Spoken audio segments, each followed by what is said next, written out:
Second biggest monkey head I've ever seen. I used to be an adventurer like you. Then I took an arrow in the knee. Can I tell you the definition of insanity?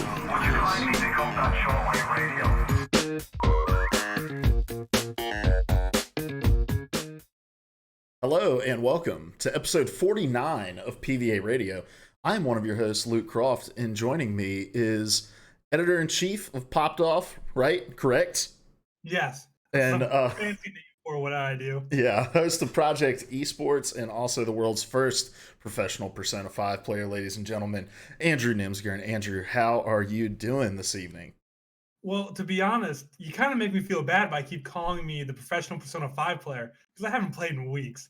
And you're making me feel really bad about myself now. Be like, I've decided to hold off until Royale comes out in the spring.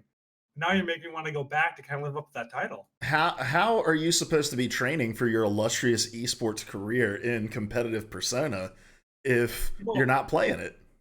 It's like those people that kind of take that break between when like the Call of Duties come out. Like, you got to think, I'm about to be playing on a brand new game in a couple months here. A lot of things are going to change.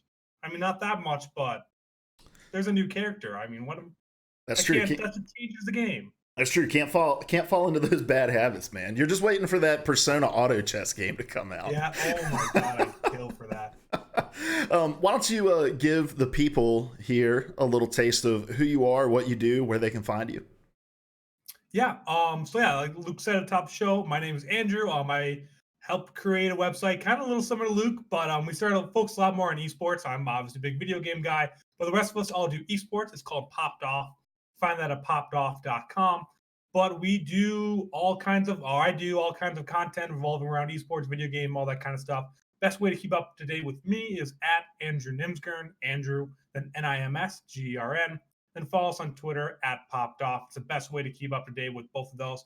What I spend 90% of my life working on. So follow those two things. You have a pretty idea of what I'm doing each and every day. Awesome. Well, this is PvA Radio. We get together each and every week over here on twitch.tv/PvA Radio on Wednesdays at 9:30 p.m. Eastern time and each of us brings one of the biggest gaming news stories of the week to the table. Then we have an in-depth discussion about it. Consider it your collaborative audio feature article. And Andrew, let me tell you what I want you to do with this, right? All right. All right. I want you to pack up all your stuff. I want you to get in a plane, move to LA. All right. I'm liking this. Take up a career as an actor, but only get either small bit roles on like network television cable shows, and then get really close to the cast members, right? And as they're in their trailers getting ready for the next scene, I want you to slip in and tattoo CAFA to their foreheads, all right? Do you think that's something that you can handle? I think I might be able to manage it, actually. I mean, a little bit of a long shot, but I think I can take care of that. All right, fantastic. If you can't catch the shenanigans live over here on twitch.tv/PvA Radio, you can check us out the very next day on youtube.com/PvA Radio or on podcast services everywhere. And we're actually doing something pretty cool over on our YouTube channel now. We're breaking out our content topic by topic. Don't worry, if you like watching the entire video or listening to the entire podcast, you're still definitely going to be able to do that. But if you only care about a certain thing that we're covering or talking about, you'll have the option to just go watch 10, 15, 20-minute video on just that section. So it's more of an a la carte experience. We're also doing that with the PvA Nightly Rundown. I'm on vacation this week, man. So I've taken this opportunity to establish some rhythms on the content side that I'm very excited about. So you mean you're taking a vacation from your true job to work on your secondary job? So it's not a real vacation. I'm on vacation from the job that I have, working on the job that I want, Andrew. All right, that's the way I got to see it. That's a better way to put it. I like that. I have no idea how to stop working, much to my wife's chagrin. So bad. But anyway, I think that's all the housekeeping. Larry is out this week and next week. And next week, we're going to be joined by a co-host of the Team Chat podcast, which is a weekly gaming podcast. His name's Jarrett Wilson. I'm very excited about having him on next week, and should be a good show. And then Cody was going to be on with us tonight, but got held up at work. So it's just Andrew and I holding down the fort. But I believe in you, Andrew. The people believe in you. And if this doesn't work out, you still have that acting career to look forward to, right? Great talk, man. All right, well, let's get the show started like we get every show started with what have you been playing? Andrew, walk me through what you've been playing over the last 7 days. So, like way too many other people right now, I'm playing so much Teamfight Tactics. I've fallen in love with the auto battler genre. I could play it literally all day. Between that and then Apex Legends, for whatever reason, is another big thing I've been jumping back on. Season 2 kicked off, 2 weeks ago now? I think you guys talked about that, but that kind of got me back into it. I've been enjoying that a lot more. But the game I really want to talk about is Moonlighter. So this game's like a year old now. Started coming. We both listen to Kind of Funny podcasts. I talk about them all the time. But that game came up on one of their podcasts. And I'm like, that sounds something really cool. So I went and bought it. So I want to kind of pitch you here. So for the others that don't know me very well, I'm a business guy. I am all about business and I'm a big video game guy. So the pitch for this game spoke to me because what it is at night, you go and dungeon crawl. It's a dungeon crawler. You beat up monsters, you gather materials, all that kind of stuff. Then what do you go during the day? You go and sell all that. It's a business sim during the day, dungeon crawler at night. Literally the two sides of me. It could not be a better game. It's just kind of something. So it's just like another Persona. You go to school during the day and you fight these monsters at night. Yes. As far as what I have been playing this week, dude, I'm like hella into League. I've been playing so much, and I'm so nervous to start jumping into. It's funny. I keep talking every week about how into League I am, but I'm still just playing bot matches and like what? Well, it's because I'm trying to figure out what champions I really like to play with, you know, and I want to jump into the draft mode instead of doing blind pick, and I just want to make sure that I've got a couple champions at each position that I feel pretty comfortable playing. And so I actually spent some real life money on the game this week to buy a couple different champions. I bought Sejuani and Aurelia and a couple others, and so did not expect to do that. Also learned that it will run on my Mac. Which, oh yeah, it runs not bad on the Mac actually. Yeah, well, I mean, it's a 10-year-old game. It should be able to run on just about anything, I guess. But yeah, I've been sitting out in my living room with a mouse hooked up to my laptop, just playing while we watch TV, trying to work on my jungling skills mostly. So I'm enjoying it. I feel like sometime this weekend I'll probably try to jump in and play against some other people. So I got to get your username so that we can play together. You need to shoot that to me in Discord at some point. So, LaBelle says I've been playing Smite just co-op because lack of time, and I had to report my team twice. 2 different teams, all of them reporting.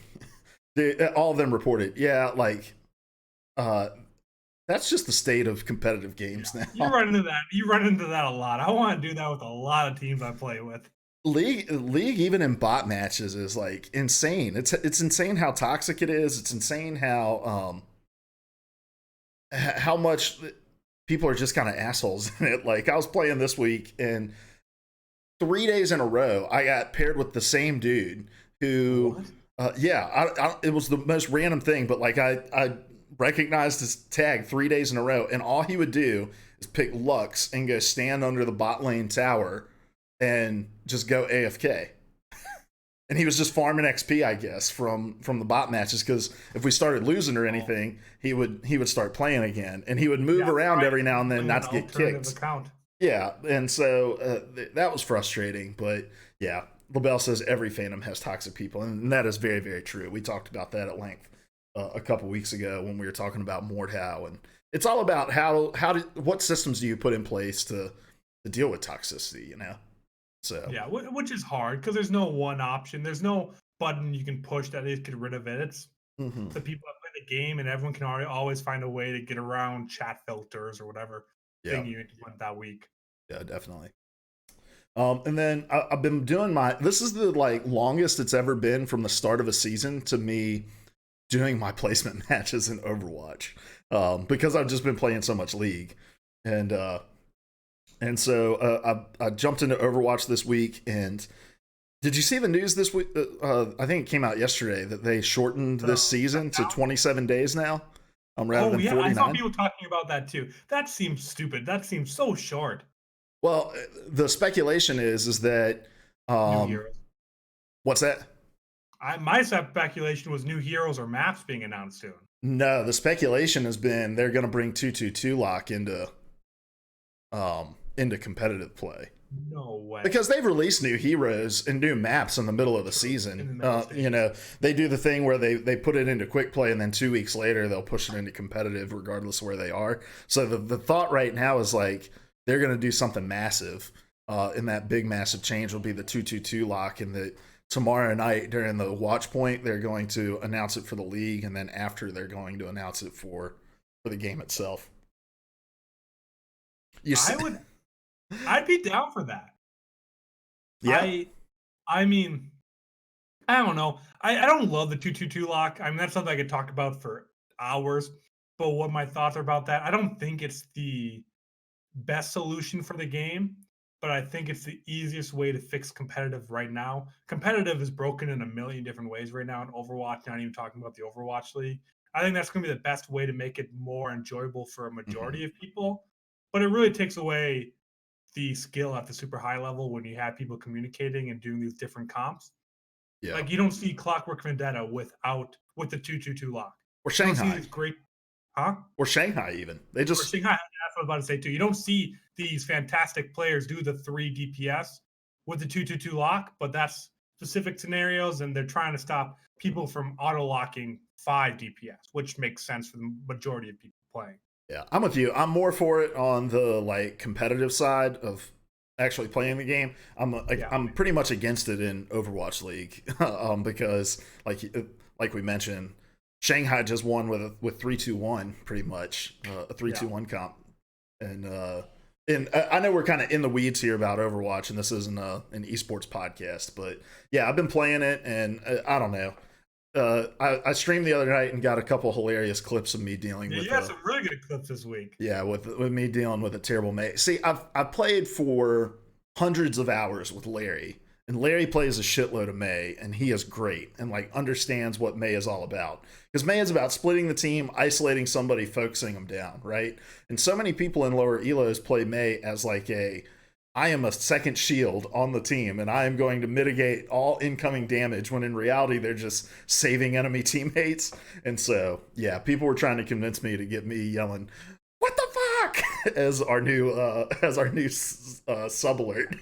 Yeah, but I saw someone in the Discord do that. That's great. And so, probably not going to happen, but it was a good suggestion. It's a good clip. You should go check it out you can join our Discord, type !Discord in the chat, and we have a clip channel that you can go back and look at all the cool clips that have been made, both of this show and of just our regular streams. So, all right, man. Well, you ready to jump into our topics? Absolutely. All right, fantastic. Well, I'm going to go first. And I want to talk about this story from IGN yesterday about GameStop's new concepts, new store concepts that they're going to be trialing over the coming months. This is from John Wilds over at IGN. I'm just going to read a portion of this. The new direction, speaking of talking about the new direction for GameStop, is part of a partnership with colossal marketing company RGA and revolves around GameStop's long-held desire to, quote, reaffirm its place in video game culture, end quote. Quote, and this is from a statement that was released by the company. Yo, Bill, for real, welcome. It says, quote, "Together, GameStop and RGA are developing and piloting new and streamlined physical store concepts, introducing new ways for gamers to try new titles before they buy them." That's end quote. This is what the statement read before going on to say that the unique store concepts that offer things like, quote, competitive sessions and homegrown e-leagues to locations that sell strictly retro game software and hardware, end quote, are just some of the ideas that they're going to trial in new concept stores. And so, yeah, they're gonna start, as LaBelle points out, they're gonna start demoing these new store concepts. Also, if you're watching on YouTube, we have a dog sighting. Let's pause the story real quick. Who is this? This is Toast, and she gets very lonely during the day, so she always loves to jump up on my chair whenever I'm recording. I feel like she never wants to pay attention outside of that, but she wanted like 2 minutes of love, and she'll run away in a second, I'm sure. So if you're listening to the audio version of this, take note of the timestamp, right?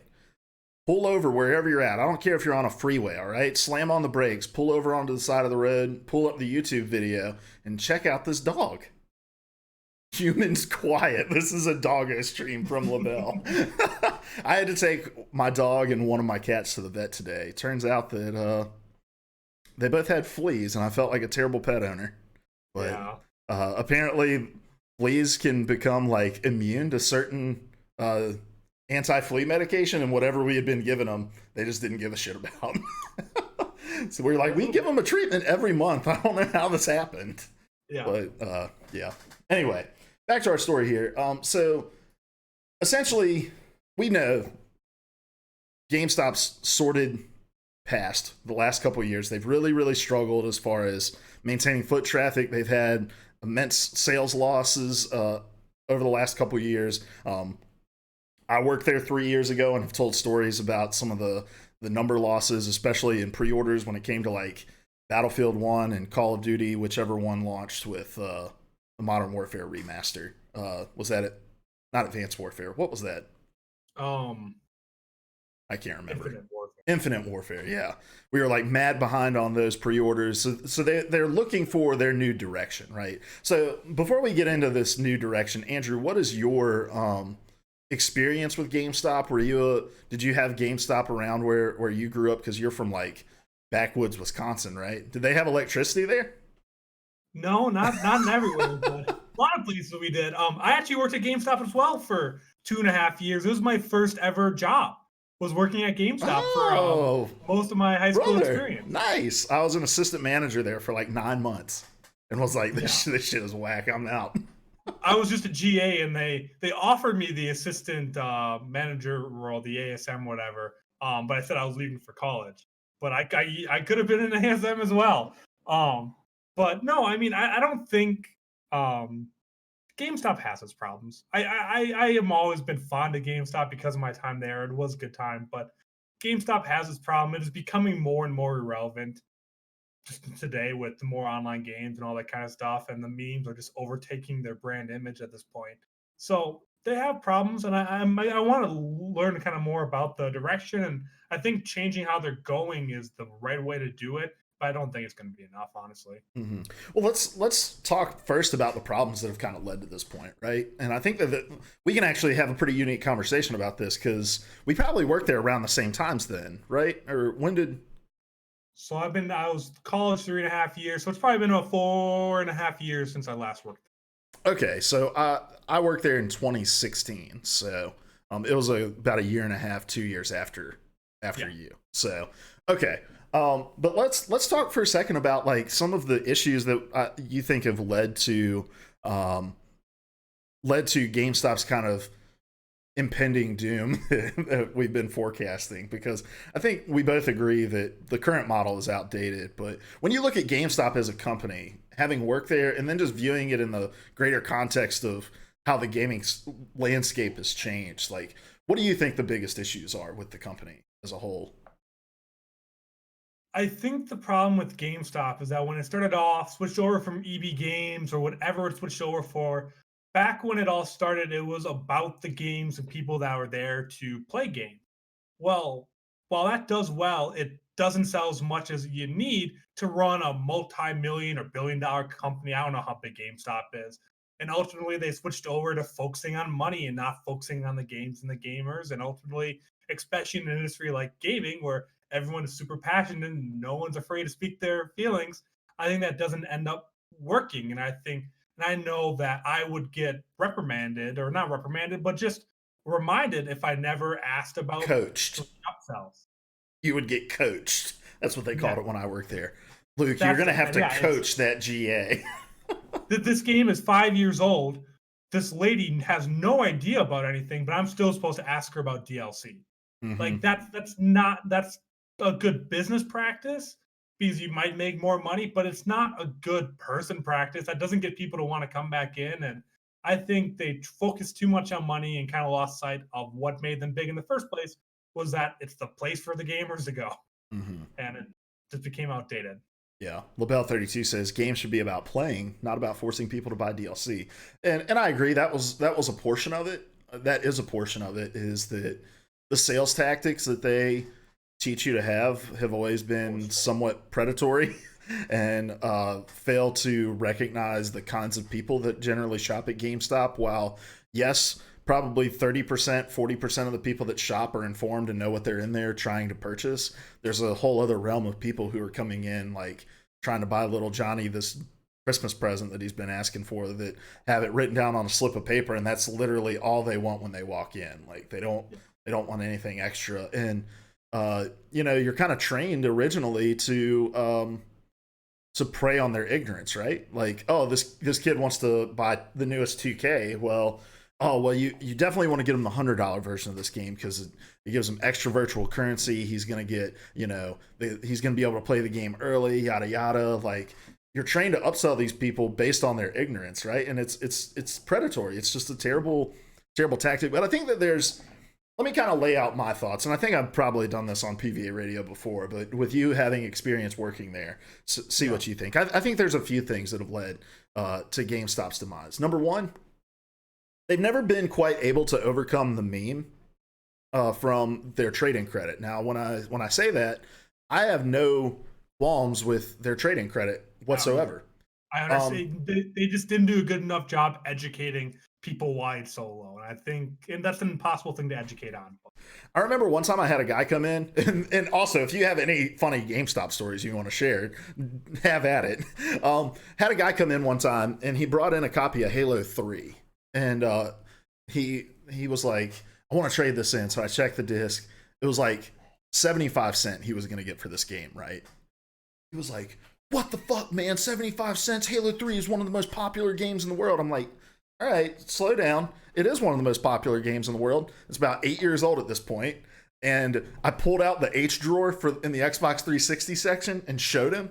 I said, this is how popular it is. There were millions of copies of this game sold, and there were millions of copies of this game that were traded in as well.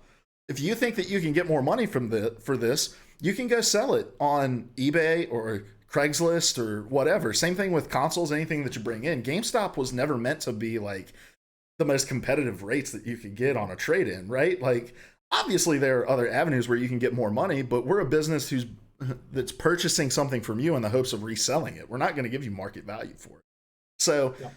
But the problem isn't the model. The problem was they were never able to get ahead of the meme. The problem with the model was that it undercut the very people that their business is predicated on, with publishers and developers and stuff, right? When the whole reason that we have DLC, like LaBelle is talking about, the whole reason that we now have microtransactions and things like that is, not the whole reason, but a big reason is because of GameStop's model of selling pre-owned games. It used to be you spent $60 on a game, that game never changed and it was its own package, but then GameStop came in and was like, oh, well, now you can sell it to us and we'll sell it for 10-20% cheaper than what you could buy it for new. And game companies were like, what the fuck, man? We're the reason you exist. Yeah. And so they alienated these people, right? And now we're in a world where brick and mortar GameStop is less and less necessary to sell software. And they're becoming less and less necessary for the sale of hardware as well. Because it used to be like publishers were like, and console makers were like, we don't want to piss off GameStop because we still have to sell consoles and controllers. You can't download those yet.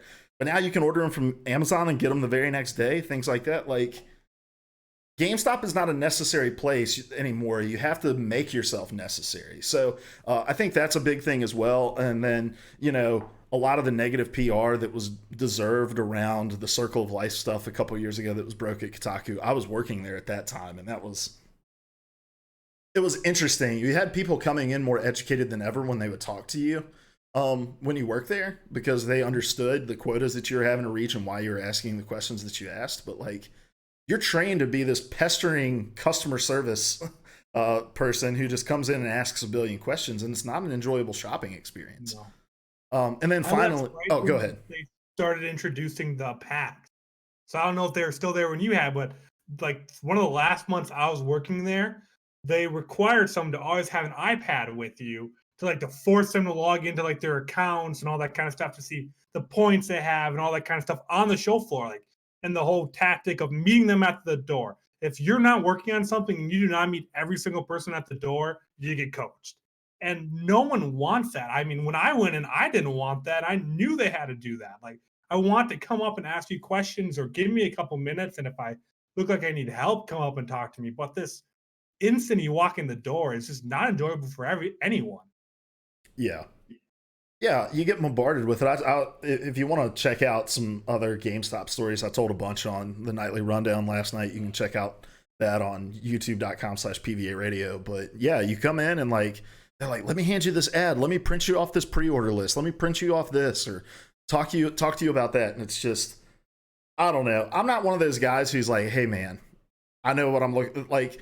I go in and I say I'm browsing and that I don't need any help, but I don't want to be an asshole, right? And be like, hey, I know what I'm looking for. Like, leave me alone, you know? So I just kind of accept it, but it makes me want to walk in there less and less. And so, but yeah, and then GameStop just never quite figured out who they are in a world so dominated by digital purchases, you know? The fact that you can just buy your games on your console and they unlock for you at midnight. You can preload them. Like, they tried a couple tactics when I was there. They opened up their stores opened up sale of new games at like 9 o'clock rather than at midnight, so that people could come pick it up early and go load it onto their consoles and hopefully be able to play it by midnight. But like, it doesn't meet the convenience of just being able to download it from your console, you know? And there's plenty of people like me who have gone full on digital. So, I think that there's always been big problems for GameStop that they were never quite able to overcome. So let's talk about this new direction. They're kind of leaning into these two emerging markets, you know, with not emerging markets. So one of them is definitely an emerging market with esports. And the other one is more of like a boutique idea of like, this is a place for you to come and buy retro games. Let's kind of take this one idea at a time. Right. What are your thoughts on the homegrown e-leagues and this kind of like amateur esports scene that GameStop is hoping to adopt, or going to test out adopting? Can we not call it e-leagues? It just sounds gross coming out of the mouth, first off. But hey, you got to remember, the people at GameStop that are making these decisions about video games have no idea about anything with video games. Yeah. But no, I mean, as much as I dislike the name, that's what it was for me growing up. Like, I was in a small town in Wisconsin. There's not much gaming. There's not much stuff going on around me. So going and doing the Madden tournament or the Halo tournament there every so often was something I looked forward to. Those are my favorite days when I was working there to helping manage and organize those. Like, that's what GameStop was to me growing up and why I loved it so much, because it was the one place I could play in tournaments. So I love that idea of that. It doesn't have to be these full-on leagues or anything like that, but just getting back to doing these little in-houses is just such a good idea to get people coming, because again, GameStops are in every town. It feels like it doesn't matter the size, there's a GameStop there. So if you can get those kids that want to come in and play in a league, that's a great thing. I mean, you can't go and pester them 18 times while they're playing to buy something, but I think if it's done right and they actually focus on the tournament rather than selling stuff, it could be really well for them. And I'd love to go to these little tournaments even at a GameStop locally and play in them. Mm-hmm. Well, Bell32 in the chat says, sometimes I'm able to just talk to the workers about interest, talking about, you know, being able to walk into a GameStop and just talk to people who, you know, share interests as you. And like, that was my favorite part about working there, right? Was the regulars who would come in and knew the games I was into. I knew the games they were into, and we could have a conversation about it. And I think that I agree with you that these leagues and these tournaments or these esports events that they're going to try to host at their establishment should be less about sales and more about generating foot traffic to build up a culture of people who recognize that they have a common interest. I remember my brother and I used to go to every single midnight release for Madden back in the day. I played it, just to show my age for you, Andrew, I played every Madden since Madden 95. All right. So I grew up as a huge Madden fan, huge sports fan. And my brother and I would go to every single midnight release, and they always had a big tournament. And my brother and I always played pretty well in them, but it was cool because you got to hang out around other people who you knew shared these similar interests to you. And the Madden community is kind of a weird enigma of people, because Madden for a lot of people is like the only game that they play, right? But you know, I also think, was I on the podcast? Did we talk about this on Project Esports on a time when I guest hosted over there with you? GameStop GameStop? and doing like amateur esports? Maybe the first time. I don't feel I like think we've talked about that in a while. because there were like rumblings about this possibly being a direction that they have, and I really honestly think like GameStop is the perfect group to come in and do this if they hire the right people at the top to make the decisions. If they hire knowledgeable people about esports to set these things up, because if I remember correctly, the quote from that article a couple months ago was that they wanted to be like the little league for esports, for the esports scene. And I think that that's like a brilliant space to try to occupy, right? Like we're seeing esports growing in the college scene. We're seeing it grow in the high school scene. Even we talked about that last time I was on your show about the organization that was, funding computers, high-end gaming PCs for high schools that want to get into esports. And if you can set up a cool amateur culture around that, and set up like, hey, we've got 10 to 13-year-olds playing in this Overwatch competitive local amateur esports league, like, and you create this whole other culture of people who recognize the brand of GameStop for something totally different than what you and I did growing up, which was the place that like, oh, I got $20 for my birthday, I'm gonna go in here and buy something. No, GameStop was the place that I would go every Saturday and play competitive Overwatch matches with. Yeah, I think it'll be hard to do because so many GameStops are so small and so limited. Like they really have to really fully commit to that in this new rebrand or new store concept and make it so that that's actually part of the store, but not giving up retail space, and no one at the top wants to give up retail space. So if you want to go for that, you need to commit to that. You can't just have them put everyone to do a quota for once a month. You have to have some kind of tournament. You need to make sure that there's room in there in every store for 2 or 3 TVs, a couple of systems, and all that kind of stuff for them to actually use. Because if you just say you need to start doing this now, it's not going to be what you want. But it's saying as a company, we are doing this now. It could be something good, and I agree with that. I still think it might be too late. I really see people hopping up on these easy to apply online tournaments and all that kind of stuff. So you don't even have to leave your house to do those tournaments anymore. So they really need to do it right if they want to do it, because if they do it half-assed, it won't work. But getting people to leave their houses, I think, would be attractive to adults that have kids who may not necessarily understand the concept of esports, or maybe they think of it more along the lines of traditional sports as an opportunity for their kid to learn to be a good teammate, learn sportsmanship, those sorts of things. And so that idea of like, hey, I don't want you just sitting behind the computer to play this. Let's go and like, you're going to play with other people at this physical location. I can see that really appealing to them, and it would be a cool thing. So like, I'm from a small town in Virginia, right? But there's, probably 6 GameStops within an hour drive from my house or whatever. And if you had a league of those 6 GameStops, they each had their local teams and they played online tournaments against one another. And you set that up somehow. Like, I don't know. I think it could be a really cool market for them to make inroads in. I think that they're recognizing now that a lot of the physical collectible merchandise that they've populated their stores with is not going to sell. I just think about how big the clearance sections in the several GameStops I frequent around my area are, and they're all just loaded with collectible shit that's clearly been in there for a year.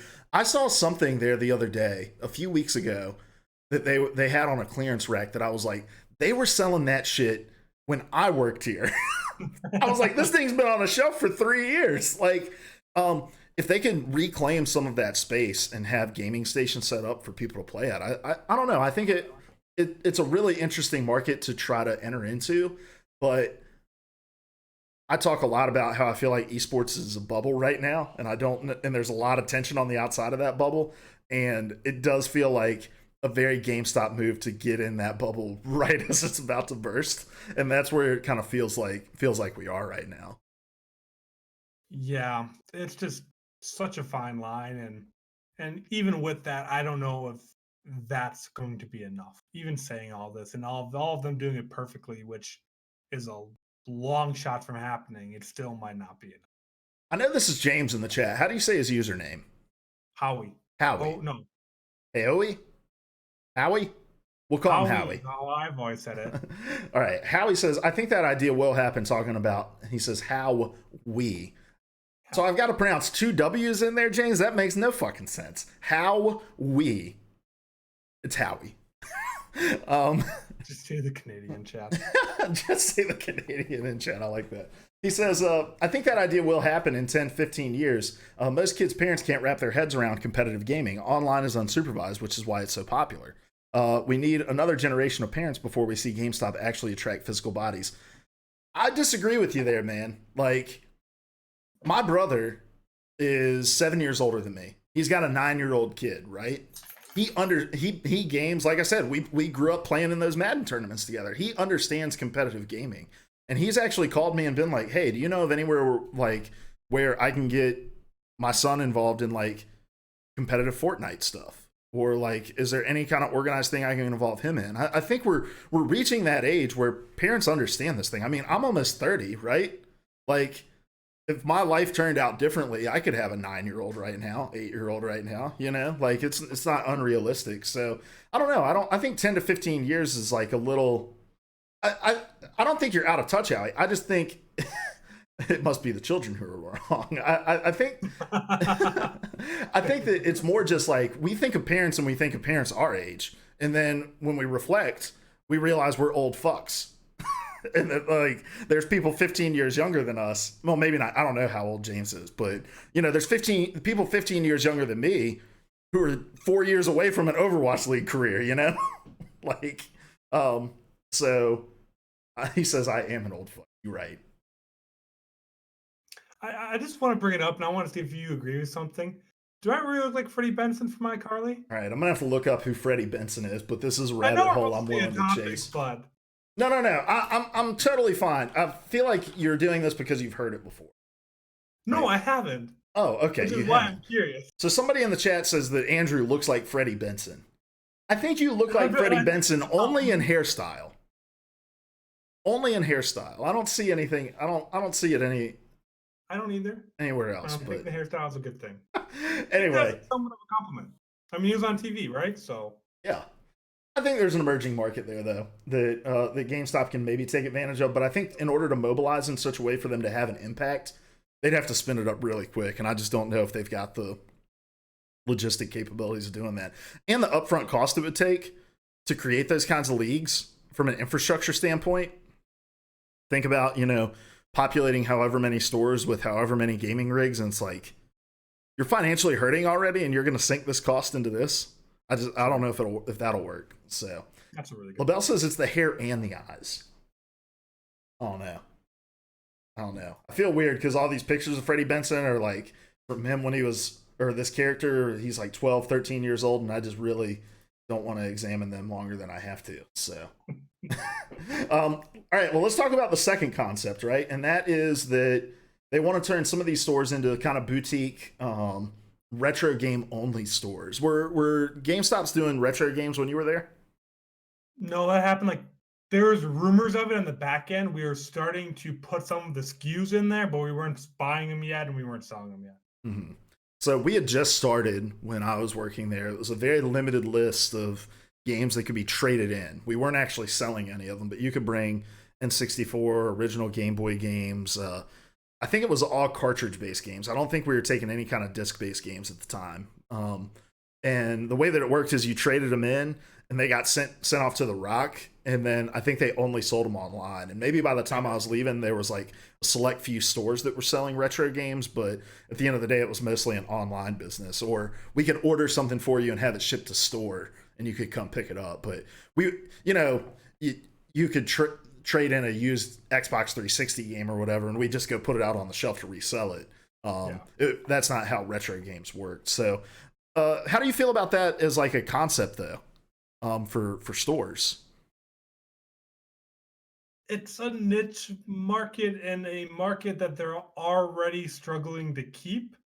And I just feel like if they don't have the largest and best collection, it's not going to work. I mean, they really need to fully commit to it and put it in every store. Because if it's ordering just online and getting it shipped to you, well, I'll just go buy it on Amazon. I'll go buy it on eBay. I'll just go do something like that. I mean, they need to 100% commit to that. I mean, they need to gut their stores and do half gaming, like arena, half retro games if they want this method to work. Because if they half-ass it, it's not going to change anything because people are still just going to think of it as somewhere to go and trade in their games for $3. I mean, if they can't go there and look through hundreds of retro games or consoles and stuff like that, which is incredibly hard to do because most of the games on public are really by collectors or people that don't know where they are and just hide them in their attics. So it's just a hard niche market to go after, and it's not going to be sustainable enough for the number of stores they have. Yeah, I definitely see this as being a specialized, like, oh, we've got 40 stores in New York City. We're going to convert 2 of them into retro only games, or, you know, and so I can see that working, and then accepting the trade-ins for retro games in all stores like they're currently doing. Howie says we have stores like that here and they're fucking dying. Do you have stores like that, like GameStops like that, or just stores like local mom and pop places? Because I think that makes a difference, right? Like with GameStop, you're getting the brand equity and whatever that means, both positive and negatively. But, you know, people know GameStop. But I also think that if you're into collecting games, you have the places that you go to buy and sell, and you know how to do those things, and mostly you're selling directly, right? If you're a collector trying to sell a part of your collection, you're going to try to sell it off directly to maximize the impact of the money that you make for it. And so I see it more working as like this is a place you can come buy retro games, and also we have like tabletop nights and things like that where people can come together and play as well, and make it a real boutique like community experience coming together. And then at a point, you know, I think it's kind of brilliant in one regard though, and it's this is the market that GameStop knows: buying and selling used games. And this is a way to continue to do that in a meaningful way without pissing off the people that make those games, right? Yeah. Like, nobody's making N64 games brand new that are going to go look at what GameStop's doing and be like, those pieces of shit undercutting our sales or whatever. So they can continue to try to grow that part of their business without alienating the partnerships that allow their business to thrive. So I think in that regard, it's smart. And they're also set up to do this already. They know it. But I also think that in that space, they're going to have to learn to haggle more. You're going to have more specialized people who have knowledge about what these games are talking. You can't just rely on a system telling you how much money you're willing to give for a game. Because if somebody brings in an ultra rare copy of something and wants to sell it to GameStop, it's valuable for them to have it. But if I'm going to undercut what they could go out and get on eBay by 50%, then what's the point in my store even existing? You know, you want to have these hot items that are like, hey, we have this ultra rare original Game Boy game on display here that you can come purchase. Like that's big impact for them, but they're going to have knowledgeable people who are going to be able to broker those deals. And I don't think they have the infrastructure to do that. No, they don't, because I remember when I was there, it was still super big, and Xenoblade Chronicles, the first one ever, was super rare in America. And we ended up like buying it from someone for $10 because that person didn't know that. And we turned around and put the sticker on it. It's like $150 for a Wii game. No one there knew that. And if you don't have people that are aware of like prices going up and down and what's valuable, well, if someone would have said, well, how about I give you a $20 trading credit instead of the 10? I would have said, hell yeah, in a heartbeat, because we're still selling it for $150. Our margins are still fantastic. And you need to have that bargaining room, because having that game and giving them an extra $10 is worth it to make the $130 rather than shying it away and not making the $140. So I agree with that we need to be able to haggle and not just type in a game and see the exact price to tell you. And if they can't accept that price, they walk. That won't work in this. Well, Bell 32 says if they sell it for too much, I could go to an actual retro GameStop and get a better condition game from them. GameStop was selling Banjo-Tooie for around $30. I found one shop that has it for $25. I think that's just the nature of any business, right? There's going to be other stores that do it competitively, but I think that because of GameStop's corporate structure, you're rarely going to run into a mom and pop shop that's going to be able to sell it for you cheaper than GameStop would be able to, right? Because if they're buying Banjo-Tooie for $6, you know, for trade-in value, and then selling it for 30, their margins are ridiculous. So I doubt that's another thing that GameStop's missing though, price match. And when I worked there, the argument was like, oh, well, we're the only people that are doing trade-ins, and we have a unique currency and trading credit and whatever. And it's like, well, if you want to get with the modern times, you need to have a fucking price match policy on this shit, because we had a Walmart literally in the same parking lot as us, and it was just like, I oh, was well, right across the street too. yeah, rarely is it going to be, I can buy this from this local shop for cheaper. You're going to get it. It's going to be, I can buy this from Walmart or Amazon cheaper.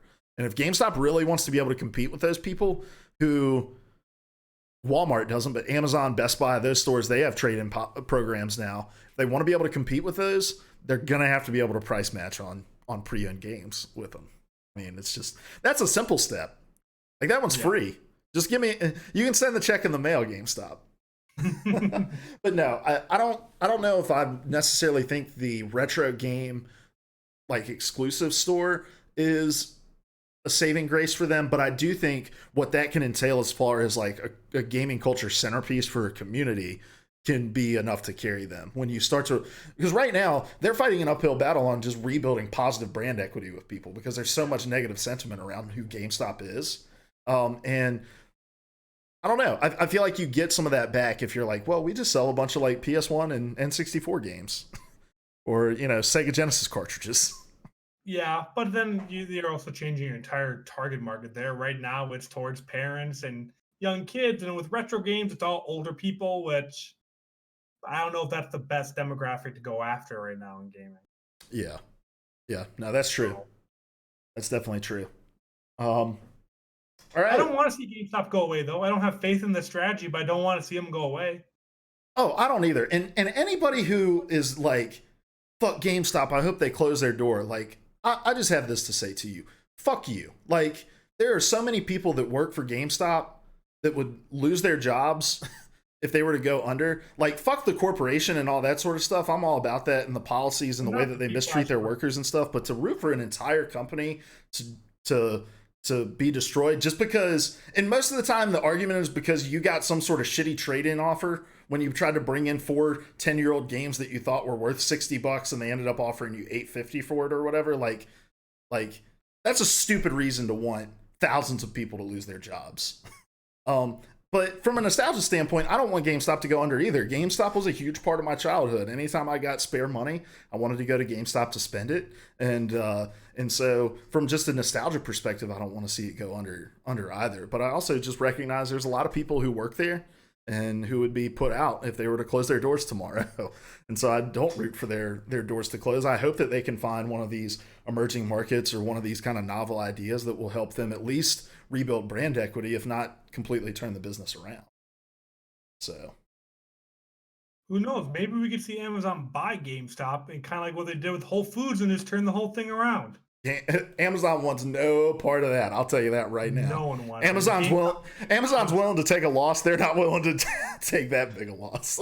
Yeah. GameStop's trying to sell themselves and no one will buy it. So that is concerning. Which should tell you something. Yeah. All right, man. Well, let's move on. What topic do you have prepared for us today, my friend? So, like we said, it was a really slow news week, and there was nothing that I could come up with that screamed out to it. But I just thought this one was a really good debate, and I was really kind of curious to see what other people think about this, because a lot of people have differing opinions on it. But for those of you that don't know, Ubisoft has a new game coming out, Watch Dogs Legion. Sounds like a fantastic concept, all that kind of stuff. I'm not here to talk about the game. I want to talk about a competition that they're hosting that is pretty much just dividing the fan base on the internet right now for a variety of reasons. But I'm kind of looking at the Kotaku article right here. But it's kind of reading the first paragraph from it. Last week, actor Joseph Gordon-Levitt announced on Twitter that his music production company, HitRecord, once again partnered with Ubisoft, this time to help the publisher create 10 songs for its upcoming open-world hacker game, Watch Dogs Legion. This immediately reignited the old debate about the ethics of soliciting work for big budget games. So pretty much what HitRecord is, it is an open platform that anyone can go in and submit beats to or lyrics or a full song or anything kind of like you want there. And then Ubisoft could come and put the beats and the lyrics and the drums together and create a song out of that. Or they can just pick a song and all that kind of stuff. And they're coming to look to grab 10 of them. Which sounds like a really cool opportunity in my eyes. I mean, anyone that wants to be part of a game would love for this. And they are paying one, so it's $2,000 a song. They have $20,000 out for this. Each song will get $2,000. So that's just kind of the basis of this. We can get more in the details as we start talking about this. But what people are really getting upset about is the argument that Ubisoft is just trying to save money or take advantage of their fans because they can do so. That they just think these people will do the free work for them with the hopeful idea that they're going to get paid for the hours and hours of work they put into that. But realistically, a lot of them won't be making any money and they're just doing it and it'll just go to waste. So a lot of people want to make the argument that Ubisoft is just trying to cut costs and not pay real producers or real people that make music by doing this cheap option and taking advantage of their fans is what people are saying is the other side, and their side's arguing that they're doing it because it's a cool opportunity for fans to really get involved. So before we really break into the details or anything kind of like that, where do you stand? I mean, I know it's very picky about working for free online and all that kind of stuff right now, but do you think Ubisoft's trying to take advantage of people here? Yeah.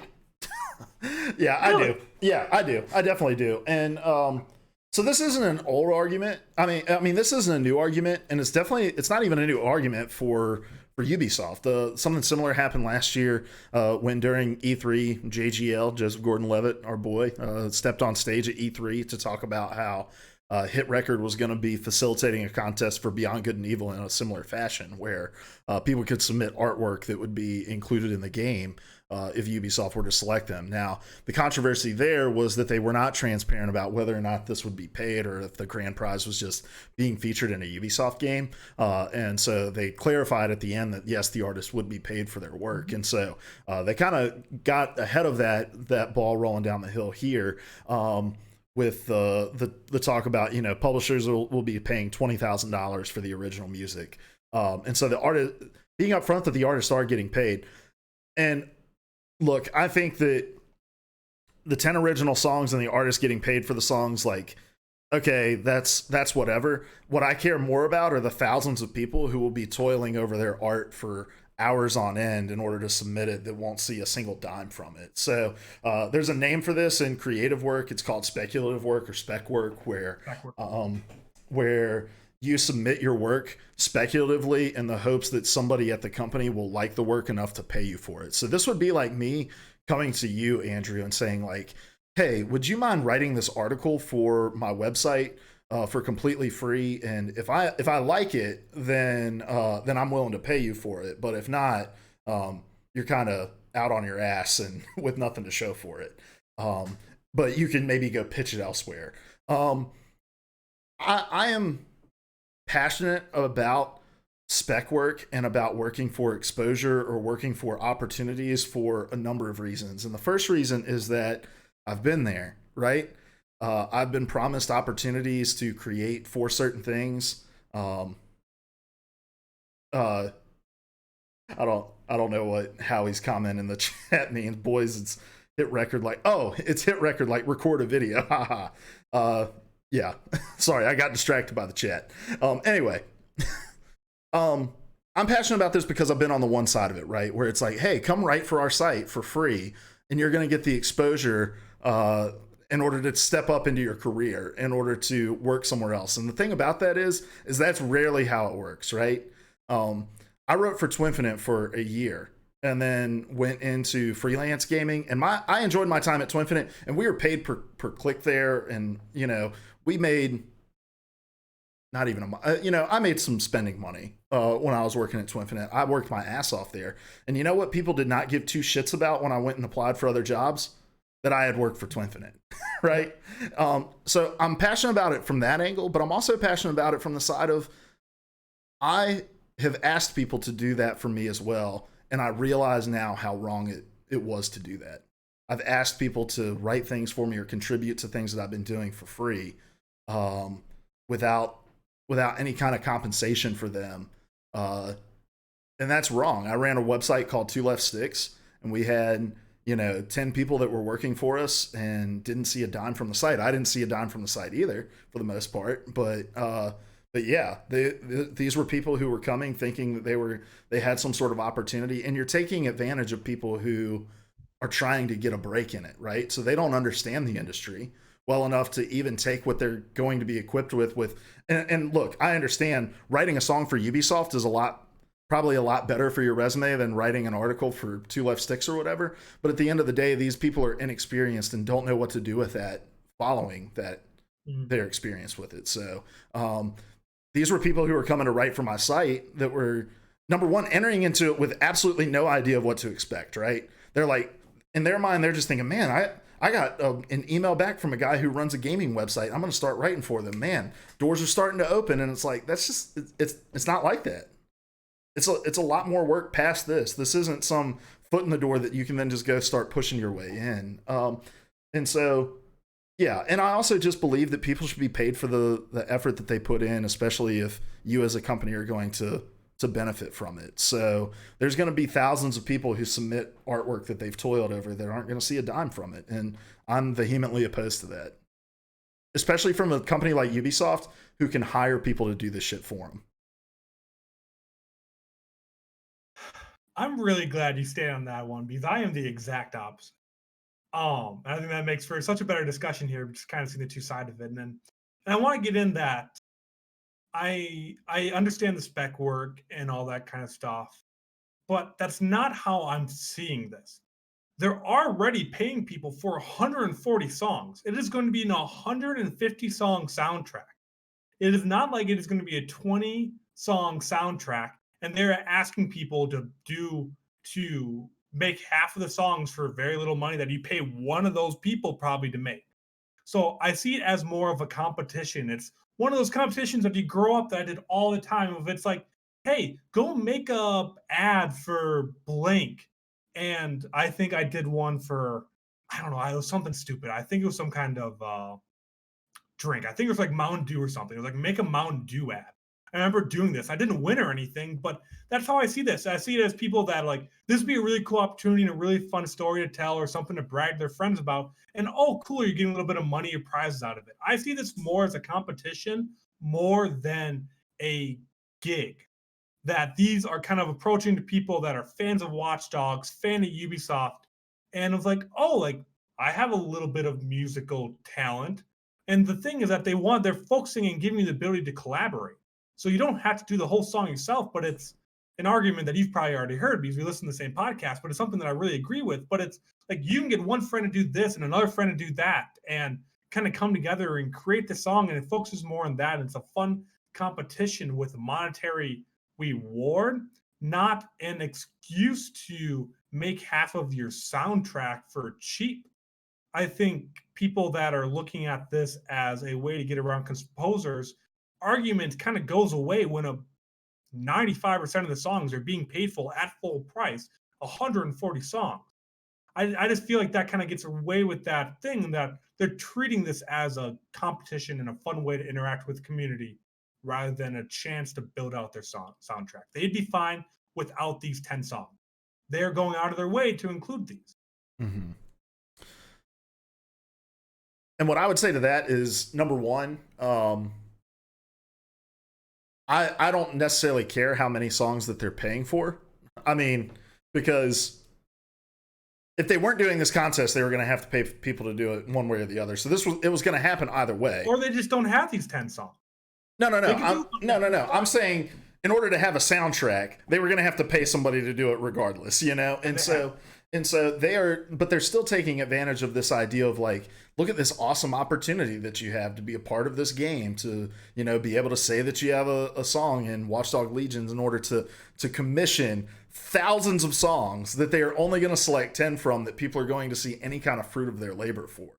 And I find that wrong. And also I realize what Howie was trying to say. It's not hit record, it's hit record, like record a video. And then the ha ha ha was not that he was making a joke. He was laughing at our stupidity. We were pronouncing the name wrong. Oh. It's hit record. So, apologies, Howie. Thank you. Thank you for the clarification.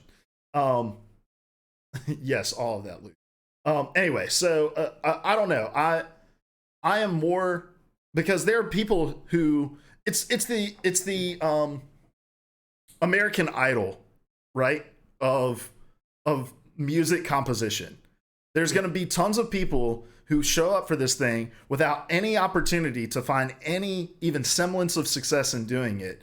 And yet Ubisoft is going to get all of this free publicity from having the contest, all of this free word of mouth from having the contest, just like American Idol got all of that free footage from all of the terrible auditions that came forward, you know, those sorts of things. And you are taking advantage of your fan base by trying to say that, hey, everybody should try to get their song in here, when in reality, there's 10 people that are going to win, and it's 10 people who likely have some sort of massive following on social media, who already produce a ton of music and have that pedigree and that talent. And so you're taking advantage of a fan base that has very little possibility of actually finding success in the contest.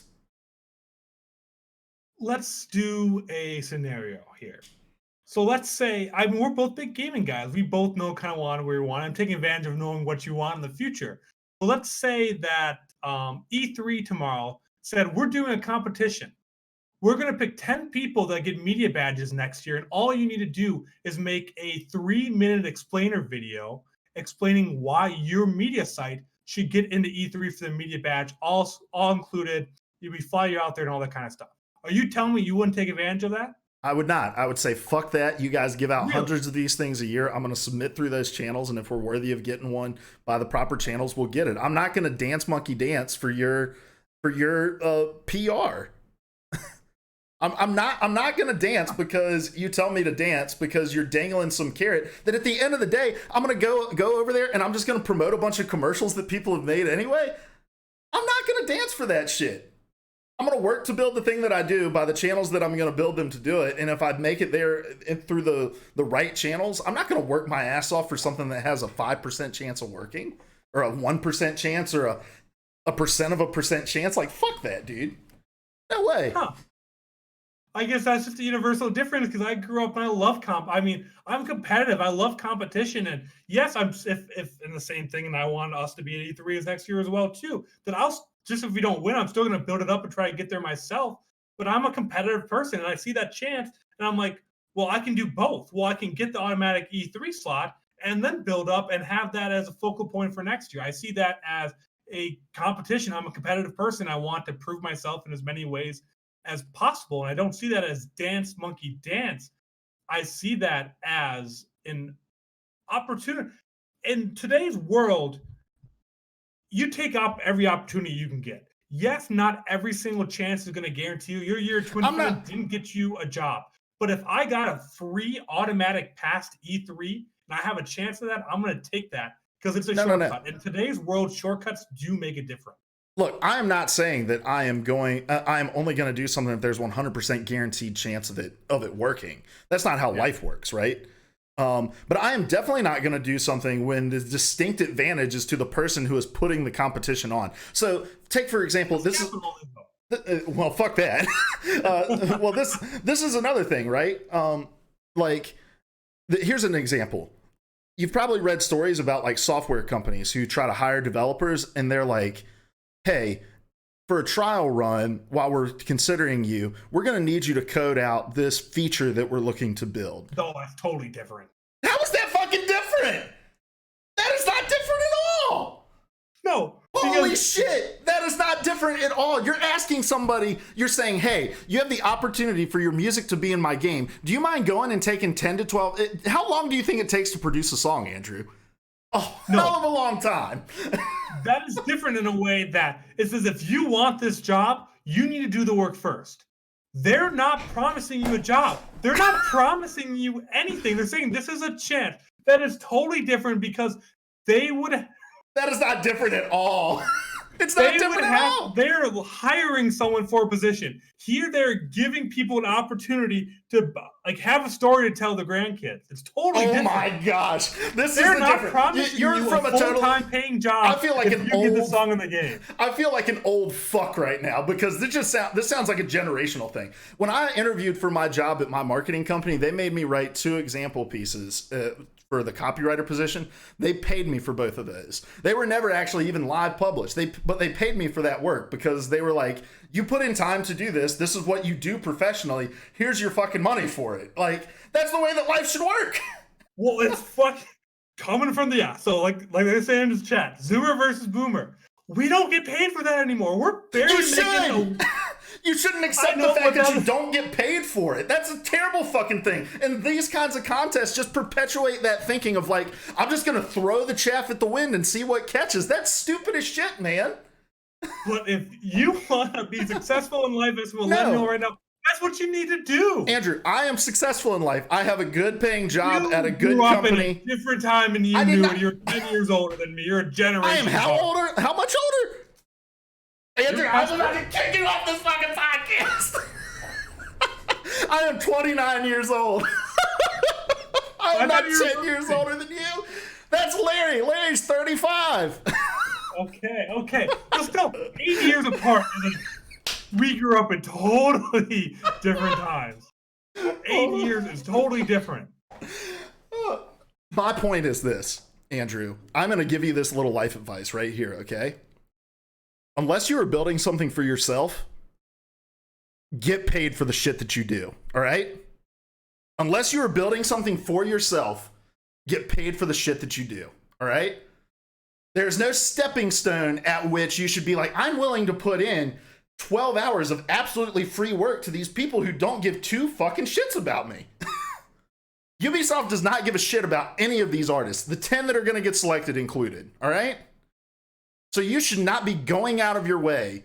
If you're going to take the 12 hours to try to produce something for Ubisoft, produce it for yourself instead. You still own the rights. You still can go and put it on Spotify afterward. Oh it's my not gosh. Like giving them the work. It's music. You can put that anywhere. I totally disagree with this idea of like, let's mobilize our fan base. We're not going to see eye to eye on this. I can tell. And I like that. This is why I'm really excited about having guests. I'm not excited about them going and listening to this first example of us having a guest because they're like, man, Luke really yells at these guys. But Andrew and I are friends outside of the show. Yeah. So, but no, I just think that like, unless you are building something for yourself, you should get paid for all the effort that you put in. And I've been lucky enough in life to have people who agree with that concept. I've had hard conversations with people who have asked me to take on additional responsibility with no extra pay for it, and I've had to tell them no, because I just think like my time is worth just as much as yours, and if I'm going to put extra time or extra effort or extra expertise in, I deserve some sort of compensation for that. I've freelanced for places who have told me they're not going to publish an article that I've submitted after the pitch was accepted. You know what you get? A kill fee. They pay you a portion of whatever you were going to make for that article because they say, thanks, but no thanks. We're going to move on. Mm-hmm. And I put far less time into things that have gotten kill fees than people are going to put into hoping to win some contest that thousands of people are going to submit to. There's nothing I can say that can convince you of it. There's nothing you can convince me of your point of view. No, you grew up in the whole like, what's up, YouTube guys? Come and select me, and so I could go fly out and go to E3. Like that's what you're right. That's what your generation did, and I don't understand it. And I think that you'll actually come to a point in your life as well where you'll look back and you'll be like, man, why did I do all this shit for free? No, I already feel like that, but I know I have to. It's a different time. You're into your career, Luke. Like you're sitting off well. If I want to do what I want to do in life, I have to do shit for free. Oh man, you don't. You really don't. And we can talk about it off air because you don't. You don't. You're accepting that you have to. But I think we need to put the screws to people who are asking you to do shit for free and say like, look, this isn't right. Like, is my time less valuable than yours? Because it's not. Like, we just have this whole view, right? And this is moving beyond the Ubisoft story, and it's even moving beyond the gaming space and the creative space. It's moving on to just how we view work in this culture of just like, we have to stop viewing this like transaction. We have to stop viewing this as like experience and exposure to these transactional things that we can offer. Like unpaid internships are shit because you're doing work that benefits people. And yeah, you can put in on your resume that you have an internship here or here. Everybody has that. Like, it's not a differentiator. Like, we need to move to this point where people recognize that as long as we live in a currency-based world where we have to exchange money for goods, then we have to recognize that the people that are doing things for us, their time is worth us paying for it. And Ubisoft is not respecting that, what I believe is a basic concept, right? So, Howie says corporate America. Yeah, it's our viewpoint that I see it as a competition for a chance, and you see it as an opportunity for someone that deserves it to get paid real money. Mm-hmm. And I also see it as an opportunity for a corporation to take advantage of a fan base that they've built, who will have no opportunity, but will talk it up as if they do. Just like my first day at Twinfinite, I was like, "Yeah, guys, I'm at Twinfinite. It's a paying gig. I'm gonna be able to quit my job at some point." Here I am, years later, still getting paid by the man. I just like to see. I am an optimist. I always like to see the best in everyone. So, what's the song you're submitting to Ubisoft? What's it called? I ain't submitting shit because I don't have that skill set. Yeah, but there are just like most of the people that'll be submitting to this.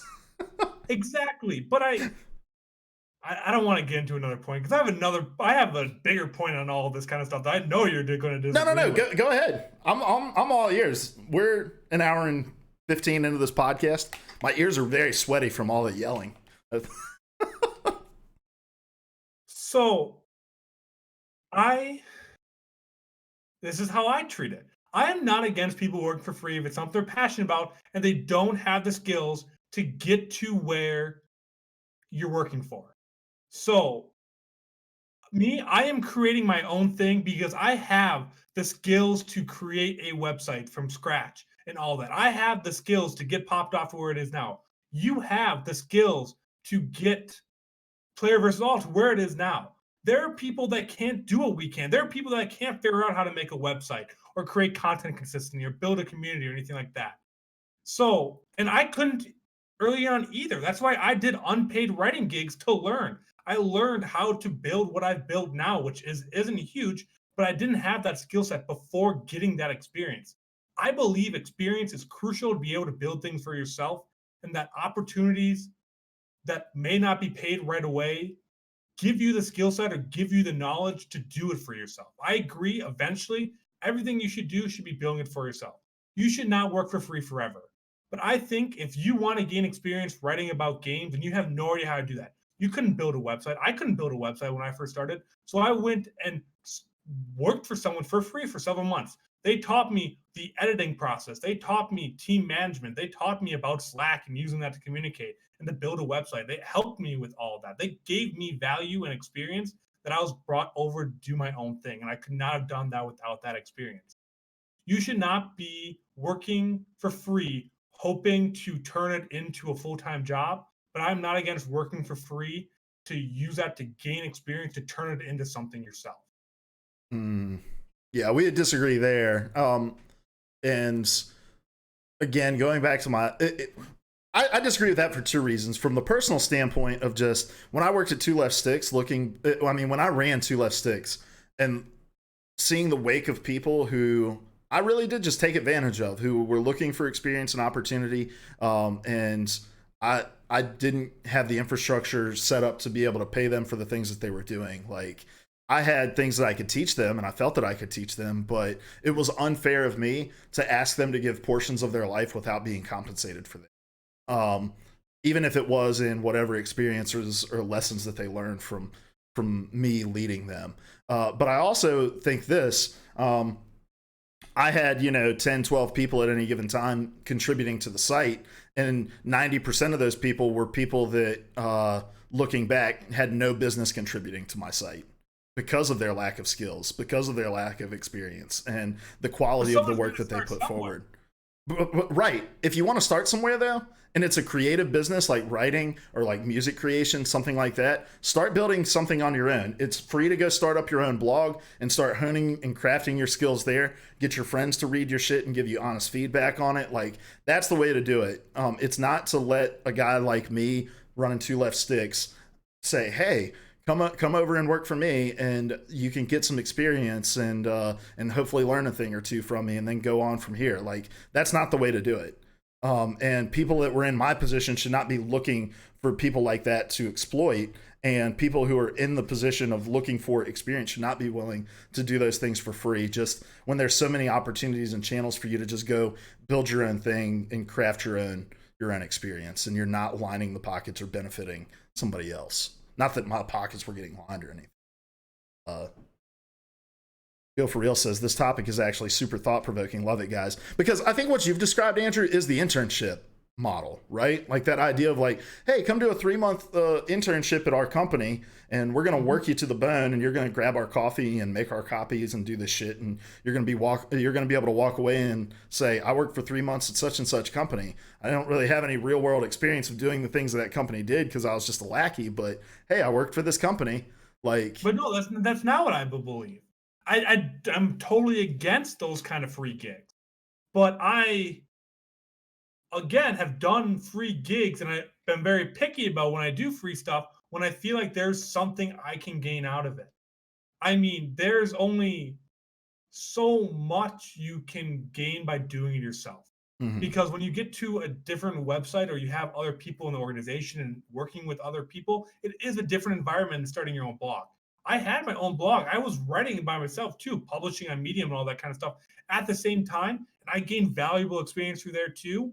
But I also understood of what someone that was an editor looked for in pieces, understood pitches and all that kind of stuff a little bit more, and understand the idea of pitching and all that kind of stuff.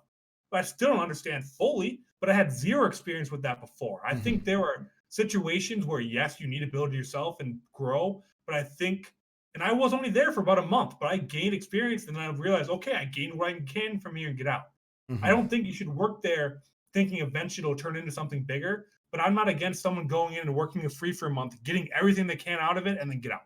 So because if you're not gaining experience, you are just being used. But if you're still gaining things and learning things, I think that's a different situation in my with how I grew up. And I think where we can maybe agree on something here, just to show that we still love each other, is I do believe that if you in your mind decide like, hey, I'm willing to go out and do something for free, that, you know, it's America, baby. Like, go do your thing if that's the way that you think is the best way forward to get experience. But the problem that I have is I think that we have been conditioned as a society to think that that's what's expected of us, that you work for free and gain the experience in the hopes of being able to get another opportunity. I'm published at several other outlets that I did freelance work for, and yes, I leveraged some of my pitching experience from Twinfinite and my writing experience across a number of other websites and stuff. But at the end of the day, I had 3 strong pieces that I linked to in every single pitch that I sent out that I could have produced in my own blog, published on Twinfinite. It didn't matter if it was lukecroft.wordpress.com or twinfinite.net. Like, the editor that was looking at it didn't give a shit. They cared about my writing chops and whether or not I was capable of producing quality stuff. And it was 3 pieces of content that got me there. They weren't looking and saying, oh, he spent a year at Twinfinite, we're gonna give him this pitch. They were looking and saying, man, he's got skills and talent to do this thing, and so we're gonna pay him. And so that's why I think like there's a really great opportunity for young creators to go and create their own stuff, build their own portfolio for themselves, and then go out and use that portfolio that they fully own and say, hey, check this out. Are you interested in hiring me to produce something for you? But when you start getting into this, like, oh, I'm going to give 6 months of my life over or 3 months of my life over for completely free in order to just gain some experience or whatever, like, that's not a cultural difference, right? I mean, internships were a huge thing when I was... Yeah, I don't think that's right either. Yeah, internships were a huge thing when I was, you know, a young professional. I'm still a young professional. I'm talking like I'm fucking 45, but no, I think we agree that if you think that that's your best path forward, have at it. But what I worry is that we've established a culture that thinks that that's the expectation.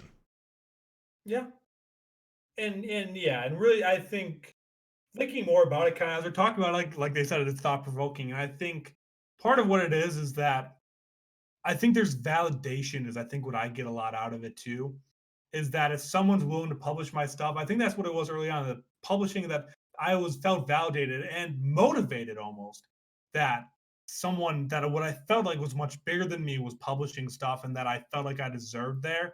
And I think that's something important, but thinking more about it, there's other ways to get that validation. And like a paycheck. Nothing quite like the validation of that direct deposit, baby.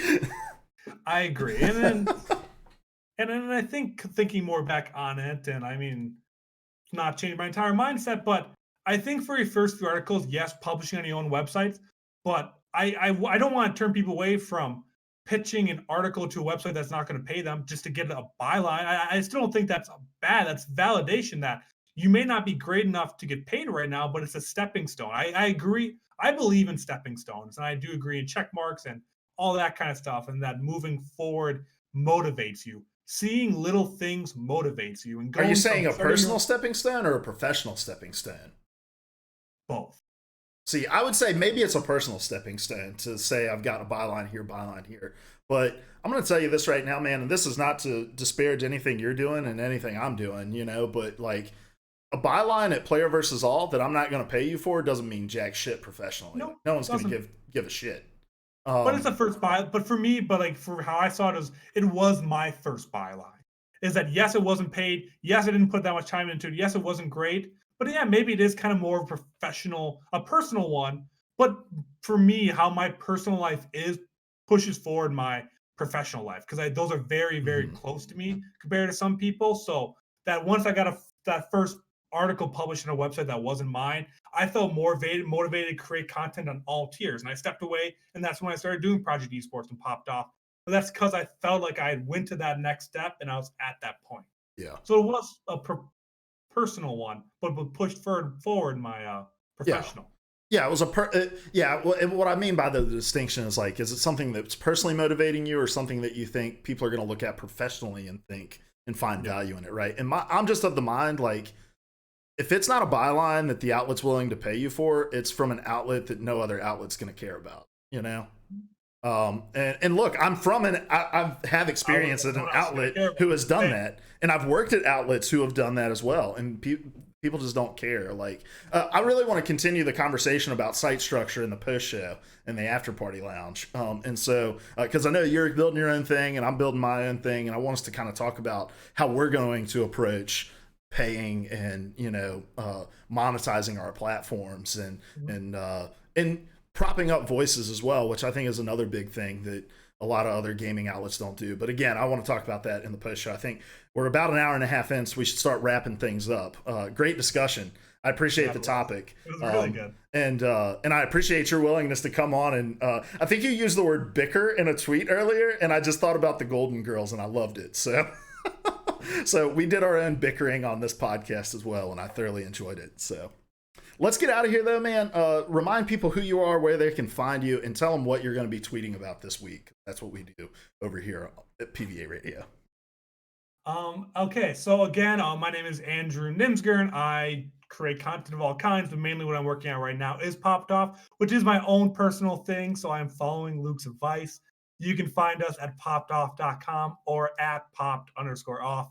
Follow both those. It means the world to me. We're trying to do really cool things over there. So if you want to give that a follow, you can check out the website. Do have a new website coming up soon. So check out sometime early next week, and you'll see something a lot cooler than what we have now. But checking out anything there is super cool. Personal Twitter is at Andrew Nimsgern. Last name is Nimsgern.